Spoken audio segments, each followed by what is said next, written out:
Hello my dear students, मैं जहांगीर आलम आप सभी लोगों का सरफेस केमिस्ट्री के इस लेक्चर 5 में भाग 5 में फिर से एक बार स्वागत है।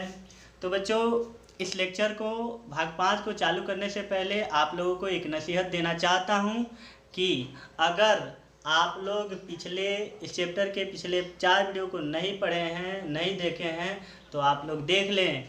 देख लेने के बाद ये जो टॉपिक है ये आपको भली भांति आसानी से समझ में आएगा। ठीक है। तो बच्चों, अधिशोषण जो है, यहाँ पे अधिशोषण समतापी के बारे में हम लोग को पढ़ना है। तो हम लोग अधिशोषण के बारे में पढ़े हैं, पिछले वाले वीडियो में चर्चा की गई है कि अधिशोषण कोई भी ठोस पदार्थ है, कोई भी पदार्थ है, उस पर अन्य पदार्थ का आकर चिपकना क्या कहलाता है? अधिशोषण कहलाता है। यानी कहने का मतलब कि एक पदार्थ है और इस पे क्या अन्य पदार्थ का आकर एकत्रित होना बच्चों अधिशोषण कहलाता है। ठीक है। उसके बाहरी सतह पर अगर अंदर चला जाए तो अवशोषण। ठीक है। यहाँ अधिशोषण ही आपको पढ़ना है। तो देखिए, जिस पदार्थ पे अधिशोषण होता है उसको क्या कहते हैं बच्चों? अधिशोषक कहते हैं। क्या कहते हैं? अधिशोषक कहते हैं। और जो पदार्थ अधिशोषक पे आकर एकत्रित होते हैं, बाहर से आकर उस पे एकत्रित होते हैं, उसको क्या कहते हैं? अधिशोष्य कहते हैं। इसके बारे में विस्तार से पिछले वाले वीडियो में चर्चा की जा चुकी है। ठीक है। अब देखिए, अधिशोषण समझ गए कि अधिशोषक पे अधिशोष्य का आकर एकत्रित होना, यह अधिशोषण। अब देखिए, सम क्या? बराबर। यानी क्या बराबर? तो ताप बराबर। तो टेम्परेचर को बराबर रखना, बराबर का मतलब होता है नियत।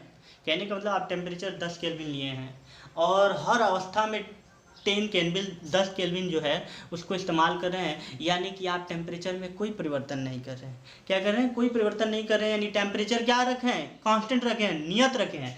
तो टेम्परेचर को नियत रखा गया है, ताप को नियत रखा गया है। तो बच्चों, ताप को नियत रखा गया है तो बदला किसको गया है? एक सवाल मेरे दिमाग में चाहे आपके मन में आ रही है। तो यहाँ पे ताप को नियत रख के दाब में परिवर्तन किया गया है। क्या किया गया है? दाब में परिवर्तन किया गया है। और दाब में परिवर्तन यानी घटाने बढ़ाने पर जो अधिशोष्य की मात्रा पर जो फर्क होगा, अंतर आएगा, जो परिवर्तन आएगा, उसको एक ग्राफ के रूप में व्यक्त किया गया, वही कहलाता है अधिशोषण समतापी। यानी कहने का मतलब कि अधिशोषक द्वारा क्या? अधिशोषक द्वारा अधिशोषित गैस, ये अधिशोषित गैस है, अधिशोषित गैस की मात्रा, ठीक है, अधिशोषक द्वारा अधिशोषित गैस की मात्रा अमाउंट जो है नियत ताप पर, ताप को नियत रखते हुए दाब के साथ परिवर्तन, दाब में परिवर्तन यानी घटाना बढ़ाना, दाब के साथ परिवर्तन एक वक्र के माध्यम से व्यक्त किया जाता है। वक्र यानी एक ग्राफ के माध्यम से व्यक्त किया जाता है। इसको ही हम लोग अधिशोषण समतापी कहते हैं। अधिशोषण समतापी किसे कहते हैं? तो अधिशोषक द्वारा अधिशोषित गैस की जो मात्रा है, ताप को नियत रखते हुए दाब में परिवर्तन करते हैं, तो उसमें क्या परिवर्तन होता है उसको एक ग्राफ का रूप देना, यानी उसको एक वक्र में व्यक्त करना, वही कहलाता है अधिशोषण समतापी। ठीक है बच्चों, आगे देखते हैं फ्रेंडलिक समतापी वक्र। क्या? फ्रेंडलिक समतापी। अधिशोषण समतापी का होता है इंग्लिश एडजॉर्प्शन आइसोथर्म। ठीक है, फ्रेंडलिक आइसोथर्म। ठीक है। अब देखिए, यहाँ पे हम लोग पढ़ते हैं, इन्होंने, ये वैज्ञानिक का नाम है फ्रेंडलिक, इन्होंने 1909 ईस्वी में, कब? 1909 ईस्वी में। तो इन्होंने 1909 ईस्वी में इनके द्वारा, यानी इनके द्वारा ठोस अधिशोषक, इन्होंने जो अधिशोषक लिया, अधिशोषक जिस पे अन्य पदार्थ एकत्रित होते हैं, इन्होंने अधिशोषक को ठोस के रूप में माना। क्या माना? ठोस के रूप में माना। अधिशोषक को किसके रूप में माना बच्चों? तो अधिशोषक को ठोस के रूप में माना। और अधिशोष्य जो है, और तापमान को क्या किया? नियत रखा, तापमान को नियत रखा। और अधिशोषित जो गैस की मात्रा, ये अधिशोषित है, ये जो है इसको गैस लिया। क्या लिया? गैस लिया। तो गैस की जो मात्रा है, दाब के मध्य क्या किया? एक प्रयोग करके एक फार्मूला दिया। क्या किया? प्रयोग करके एक फार्मूला दिया। किस पे? तो इन्होंने, इनके द्वारा ठोस अधिशोषक पर अधिशोषित गैस की जो मात्रा है, ठीक है ना, नियत ताप को रखते हुए दाब के बीच में संबंध स्थापित करके एक इक्वेशन दिया प्रयोग के आधार पे। किस आधार पे? प्रयोग के आधार पे। इन्होंने 1909 ईस्वी में अधिशोषक ठोस पे तापमान को नियत रखते हुए अधिशोषित जो गैस की जो मात्रा है तथा दाब के मध्य एक रिलेशन स्टेबल करते हुए एक्सपेरिमेंट किया, और उस एक्सपेरिमेंट के आधार पे, उस प्रयोग के आधार पे एक फार्मूला दिया। वह फार्मूला क्या था बच्चों? तो वह फार्मूला था x/m समानुपाती p का पावर 1/n। x/m समानुपाती p का पावर 1/n। तो देखिए बच्चों, ये जो फार्मूला दिया गया था प्रयोग के आधार पर दिया गया था। किसने प्रयोग किया था? तो ये प्रयोग फ्रेडरिक वैज्ञानिक ने किया था। अतः जो फार्मूला प्रयोग के आधार पर दिए जाते हैं उस पर आप क्वेश्चन नहीं कर सकते हैं। तो इस फार्मूला को किसने दिया था? फ्रेडरिक ने दिया था। तो यहाँ पे हम लोग बारी बारी से समझ लेते हैं इसमें है कौन, क्या क्या चीज़, कौन कौन चीज़ को रिप्रेजेंट करता है। तो x जो है ये गैस की मात्रा को रिप्रेजेंट करता है। किस गैस की मात्रा को? तो जो उस पर आकर बाहर से जो आकर उस पर क्या होते हैं बच्चों? अधिशोषित होते हैं, उसकी मात्रा को रिप्रेजेंट करता है, यानी अधिशोषित गैस की मात्रा को। और ये जो है ये अधिशोषक गैस की मात्रा को अधिशोषक ठोस की मात्रा को रिप्रेजेंट करता है। क्या? अधिशोषक ठोस की। तो ये अधिशोष्य की मात्रा है और ये क्या है? अधिशोषक की मात्रा है। तो ये जो है पूरा अधिशोषित गैस की जो मात्रा है, अधिशोषक पर अधिशोषित जो गैस की मात्रा है उसका रिलेशन किससे स्टेबल किया? दाब से मतलब संबंध लगाते हुए, ताप को नियत रखते हुए दाब से उसका संबंध देते हुए एक प्रयोग किया, और प्रयोग के आधार पे क्या किया? एक फार्मूला दिया। यहाँ x क्या है? अधिशोषित गैस, और ये क्या है? अधिशोषक ठोस का मात्रा। तो इस पे अधिशोषित गैस की मात्रा को रिलेट किया किससे? दाब से। P मतलब क्या? दाब, ठीक है। और n क्या है? कांस्टेंट है, नियतांक है। तो बच्चों आगे इसको हम लोग बढ़ाते हैं। देखिए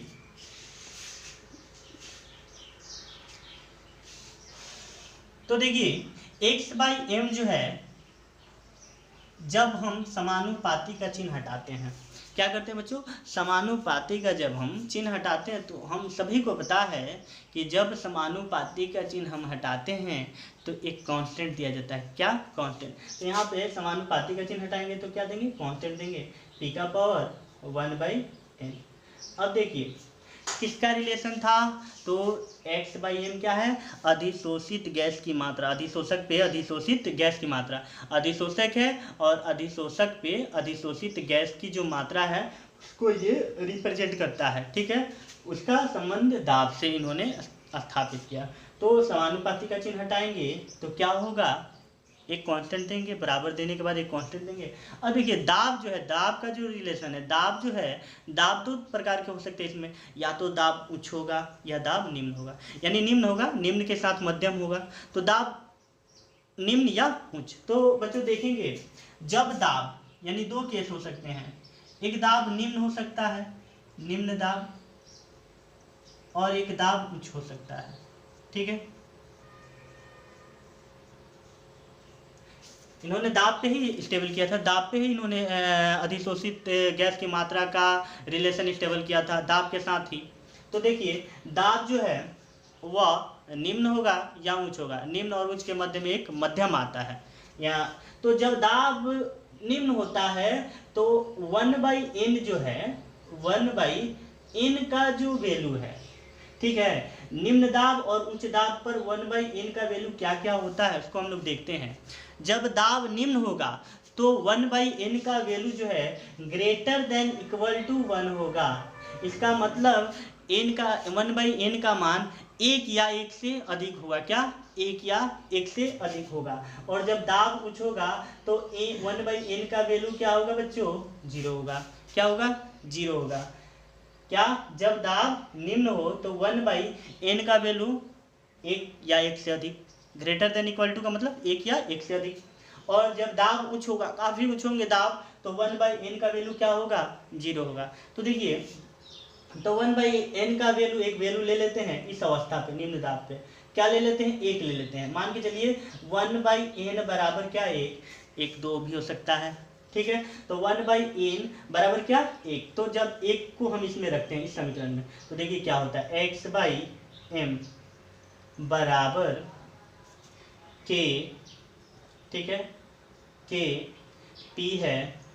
अब 1/n का वैल्यू क्या है बच्चों, 1 है, तो क्या हुआ x/m, ठीक है, बराबर के पी का पावर 1 यानी p, तो मिला क्या हमको, तो देखिए x/m बराबर का सिंबल अगर हम हटाते हैं तो समानुपाती का देते हैं चिन्ह, तो के क्या होगा, गायब हो जाएगा। के चूंकि क्या है, कांस्टेंट है, के किसके जगह पर आया है, समानुपाती की जगह पर, यानी अगर बराबर देना है तो के रखेंगे, और अगर बराबर से हटाकर हम समानुपाती करते हैं तो कि क्या कर देंगे, हटा देंगे। कि क्या है, समानुपाती का नियतांक है, यानी जब भी हम समानुपाती में बदलते हैं तो जो भी नियतांक होता है उसको हम हटा देते हैं। तो यहाँ नियतांक के रूप में क्या है, के, तो इसको हटा देंगे, तो x/m जो है वह समानुपाती होगा p के।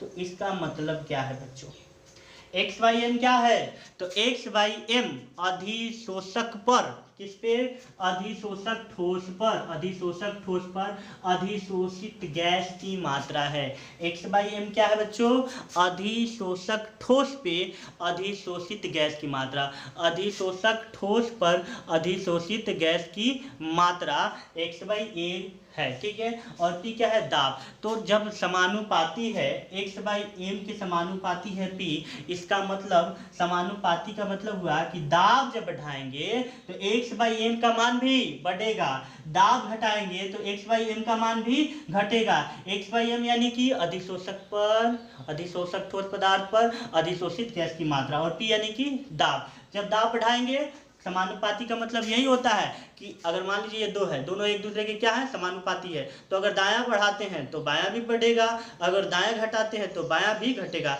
अगर एक दूसरे के समानुपाती कोई भी चीज हो तो एक को बढ़ाएंगे तो दूसरा भी बढ़ेगा, एक को घटाएंगे तो दूसरा भी घटेगा। तो p को बढ़ाएंगे तो x/m यानी अधिशोषित गैस की मात्रा बढ़ेगी। तो अब देखिए उच्च दाब पर क्या होगा बच्चों, तो जब दाब उच्च होगा तो 1/n का वैल्यू क्या होगा, 0 होगा। यहाँ पे रखिए x/m बराबर क्या, के p का पावर 1/n, 1/n का वैल्यू 0। अब x/m बराबर के p का पावर 0 यानी क्या, 1, ठीक है, तो क्या हो जाएगा x/m बराबर क्या बच्चों, के क्या, एक नियतांक है, यानी कि नियतांक। तो इसका मतलब हुआ कि जब दाब उच्च हो, जब दाब उच्च हो तो 1/n का वैल्यू 0 होगा, और जब दाब काफ़ी उच्च होंगे तो उस समय x/m जो है यानी कि अधिशोषक ठोस पर अधिशोषित गैस की, अधिशोषक ठोस पर अधिशोषित गैस की जो मात्रा है वह नहीं बदलेगी, नियत रहेगी। क्या रहेगी, नियत रहेगी, यानी कि कांस्टेंट होगा। इसका मतलब तो यही हुआ, यहाँ पे कब, जब दाब निम्न हो, निम्न से मध्यम में जा रहा है तो अधिशोषित गैस की जो मात्रा है अधिशोषक ठोस पर वह बदलेगी, किसके साथ, दाब के साथ, दाब बढ़ाएंगे तो बढ़ेगी। लेकिन जब दाब काफ़ी उच्च हो जाएगा तो उस अवस्था में अधिशोषक ठोस पर अधिशोषित गैस की जो मात्रा है वह एकदम नियत रहेगी, के यानी क्या, कांस्टेंट यानी नियत रहेगा। तो इसको हम लोग एक इसी पे, इन दोनों को रिलेट करके एक ग्राफ हम ले लेते हैं। तो ग्राफ पे बच्चों हम क्या रखते हैं, ग्राफ में दो अक्ष होता है, एक होता है एक्स अक्ष, एक होता है वाई अक्ष। तो यहाँ पे हम एक्स अक्ष पे यानी इस पे हम दाब लेते हैं P, यानी इधर बढ़ते हैं तो दाब बढ़ेगा, और वाई अक्ष पे हम क्या रखते हैं बच्चों, x/m यानी कि अधिशोषक ठोस पर अधिशोषित गैस की मात्रा, ठीक है। तो इन दोनों को कंपेयर किया जाए, यानी जब दाब क्या हो बच्चों, दाब क्या हो, निम्न हो, तो दाब निम्न हो तो ये जो है किस पे डिपेंड करता है, किस पे डिपेंड करता है, दाब पे। यानी जब अब दाब बढ़ाइएगा, निम्न दाब हो, जब निम्न दाब हो तो जब दाब में बढ़ाते हैं तो क्या होता है, x/m का मान, ये मान क्या है, ये मान बढ़ता जाता है, बढ़ता जाता है बच्चों। तो निम्न दाब पर, निम्न दाब पर x/m जो है यानी अधिशोषक पर, ठोस अधिशोषक पर अधिशोषित गैस की जो मात्रा है वो क्या होती है, बढ़ती है। इस इक्वेशन के आधार पर निम्न दाब पर अधिशोषक ठोस पर अधिशोषित गैस की मात्रा क्या होती है, बढ़ती है, ठीक है। अब आगे बढ़ते हैं, यानी कहने वाला जब दाब हम बढ़ा रहे हैं तो x/m जो है समानुपाती है ठीक है, दाब बढ़ाएंगे तो x/m का मान भी बढ़ेगा। लेकिन कह रहा है कि दाब बढ़ाते बढ़ाते बढ़ाते बढ़ाते काफ़ी उच्च कर दिया जाए, ठीक है, यानी लेवल जो है निम्न दाब से बढ़ते बढ़ते क्या आ जाए, उच्च दाब में आ जाए। कहाँ आ जाए, उच्च दाब।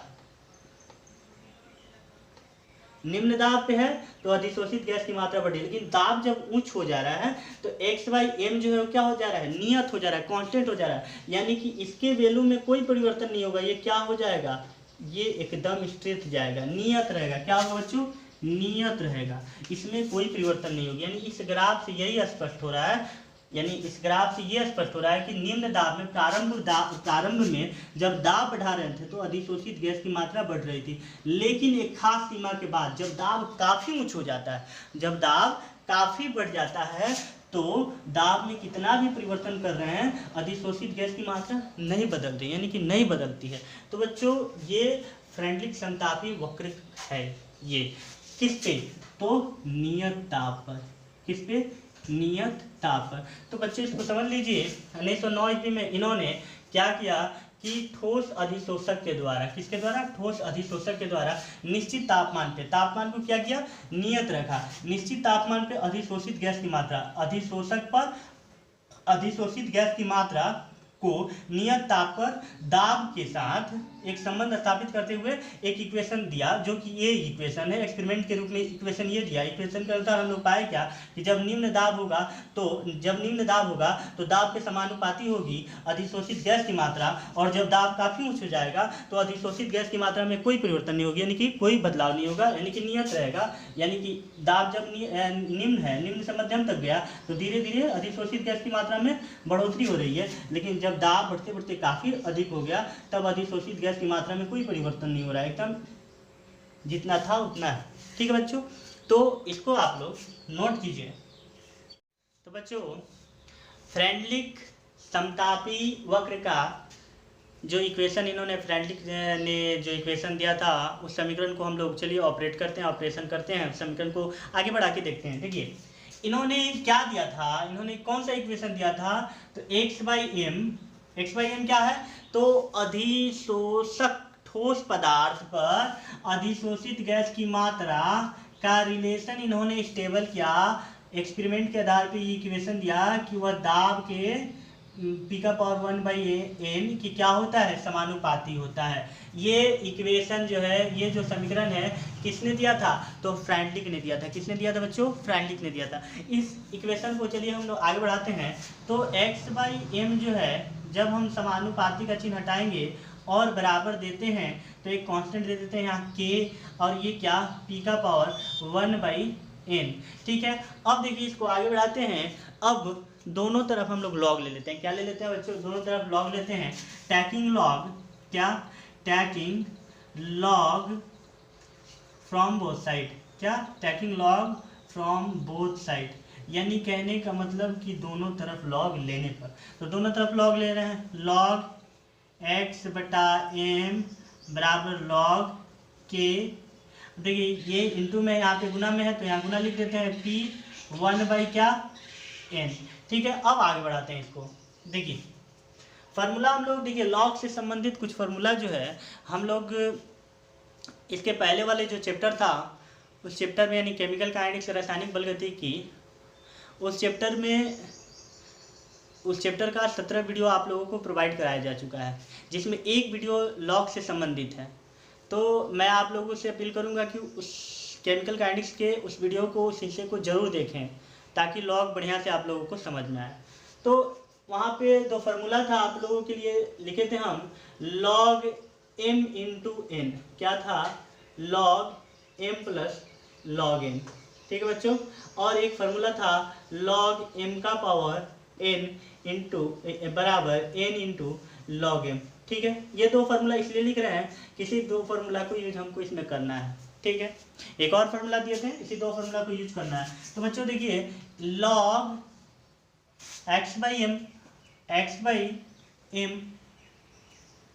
ठीक है।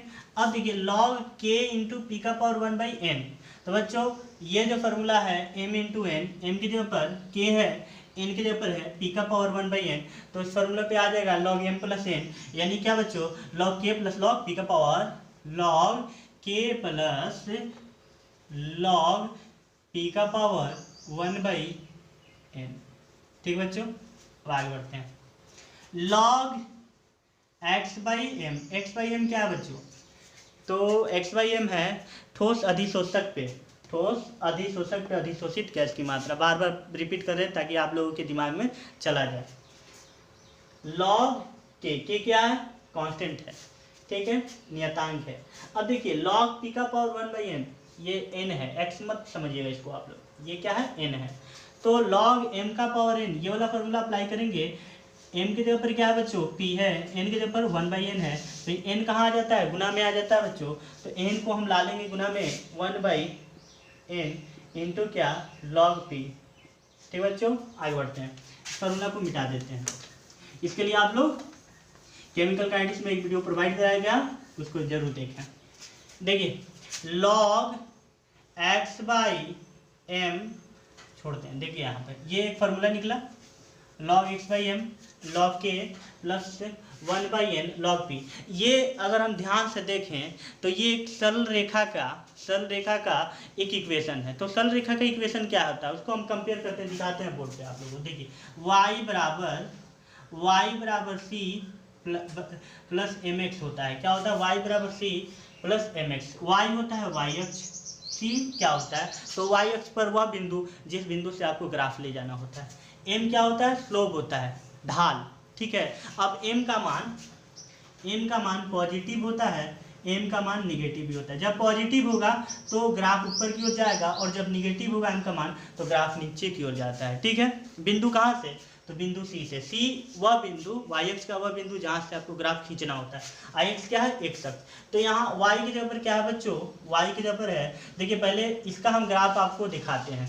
तो देखिए इसका एक ग्राफ है x अक्ष और ये y अक्ष, ठीक है, x अक्ष और y अक्ष। तो देखिए यहाँ C जो है, C y अक्ष पर एक बिंदु होता है जहाँ से आपको ग्राफ खींचना होता है। और m यहाँ पॉजिटिव है तो ये ऊपर जाता है, और अगर m निगेटिव होता है तो नीचे की ओर आता है। कहाँ से? इस बिंदु C से। तो इसको अगर हम ग्राफ के रूप में डालते हैं इस रूप में, तो y की जगह पर क्या है? पहले इसको लिख लेते हैं, इस तरह ग्राफ खींच लेते हैं। ठीक है, x की जगह पर आपको क्या रखना है बच्चों? x की जगह पर log p रखना है। क्या रखना है? log p। और y की जगह पर log x/n, तो y की जगह पर। अब देखिए C बिंदु, C यानी ये वाला बिंदु, इस बिंदु को हम यहाँ पे रखते हैं, ये log ऊपर लिखते हैं log x/m। ठीक है, अब ये जो C बिंदु है, C की जगह पर क्या है? log k, यानी ये बिंदु जो है log क्या है? k है, ये वाला बिंदु। अब देखिए m जो है, यहाँ पे m की जगह पर क्या है? 1/n है। तो यहाँ m पॉजिटिव में है कि निगेटिव में? तो देखिए इसका पहले वाला चिन्ह क्या है? पॉजिटिव है, यानी ये पॉजिटिव में, तो ग्राफ कहाँ जाएगा? ऊपर की ओर, यानी इसका स्लोप क्या है? 1/n है। तो इस तरह इसका हम लोग ग्राफ खींच लेंगे। तो इसको आप लोग नोट कर लीजिएगा। ठीक है बच्चों, आप लोगों के लिए पूरी मेहनत की जा रही है, और आप लोग भी मेरे चैनल को ज़रूर सब्सक्राइब करें और लाइक करें, ज़्यादा से ज़्यादा शेयर करें। कोई समस्या हो तो कमेंट भी करें, ठीक है। और जल्द ही यानी नेक्स्ट डे ही आप लोगों को भाग 6 से अवगत कराया जाएगा नए लेक्चर में, यानी आप लोग उस वीडियो का भाग 6 का आप लोग इंतज़ार करें। आज के लिए इतना ही, धन्यवाद।